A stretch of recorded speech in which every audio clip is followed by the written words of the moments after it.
Barako Fest, yearly namin na ginagawa na event. Siyempre sa pamumuna ni Governor Vilma Santos Recto, Senator Secretary Ralph Recto. Ito ay event para sa buong Batangas at we are very happy na dito po hino-host sa aming city, sa Lipa City. So maraming 3-day event siya, maraming invited na artists, tulungan. Ito ay para makita ng iba't ibang bayan din sa Calabarzon na dito sa Batangas. Meron kami tinatawag na Barako Festival, different events na mag-e-enjoy lahat at para sa tourism na rin ng Batangas. And syempre sa amin bilang host city na Lipa, we are very happy to host the Barako Fest. Ang impression ng iba kapag Barako lang ang pinopromote dito, ano-ano yung mga activities? Hindi, napakaraming activities. Syempre Lipa is very commercialized na ngayon.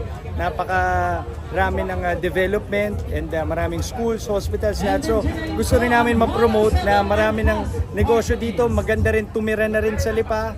So from agri dati na Kaping Barako, ngayon napakarami ng development at marami na rin ang nagmamigrate sa Lipa.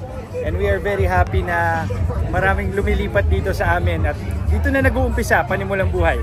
Dati parang pinoproblema yung traffic pero ngayon may diversion road na bubuksan. Yan na nga po, dahil sa tulong, pakikipagtulungan, meron kaming secretary, maraming kakampi sa national government, ang daming bypass roads, ang daming national roads na ginagawa. Siguro in a few years, 3 to 5 years, pag natapos lahat, makikita nila yung difference sa traffic. Nagkataon lang naman sa Lipa, kami ay daanan ng lahat ng bayan. Pag papunta kayong Padre Garcia, papunta kayong Rosario, Ibaan, San Jose, dito talaga kayo dadaan sa Lipa.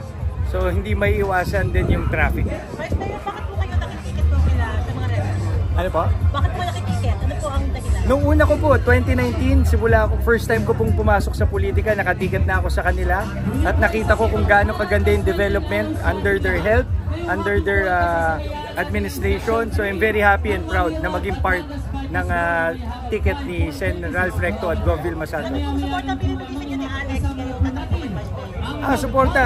Siyempre yung social media na, sobra-sobra na yun. At madalas pumunta rin siya dito sa Lipa, nag-iisip ng mga ideas para sa akin. Sobrang suporta na aking asawa. Moral support, malaking bagay din. Yes, she will be here on Saturday. Bibisita rin siya. Okay na siya, pwede na siya, naka-recover naman.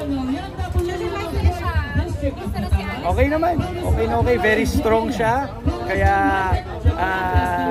hindi rin ganun kahirap para sa akin bilang asawa dahil ang lakas ng faith niya sa Panginoon. Ang ganda ng upbringing ng mga magulang. So, baga nalagpasan din slowly. May mga oras din na syempre, pero generally, strong siya.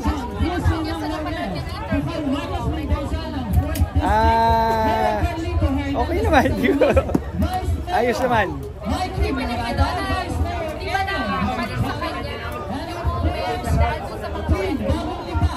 Actually, hindi pa namin talaga personally napag-uusapan yung kung napanood ba niya, kung anong feelings niya. Pero I think generally okay na kami. Okay. Ano po ang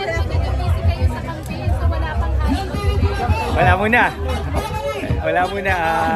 Pero pag may mga oras na kami, tuloy lang, everyday is basta magkasama kami, honeymoon day. Sir Mike, ano yung feeling niyo, Vice, na ang daming nag-sense na positive po yung naging reaction po? Sobrang overwhelming at ang sarap sa pakiramdam dahil ang dami nagbibigay ng advice, ang dami nagdadasal. So, yun lagi, kahit saan naman ako pumupunta, humingi ako lagi ng prayers, unay Diyos. So hopefully, susunod, mabiyayaan na po. Salamat. Thank you very much. Maraming salamat. Thank you.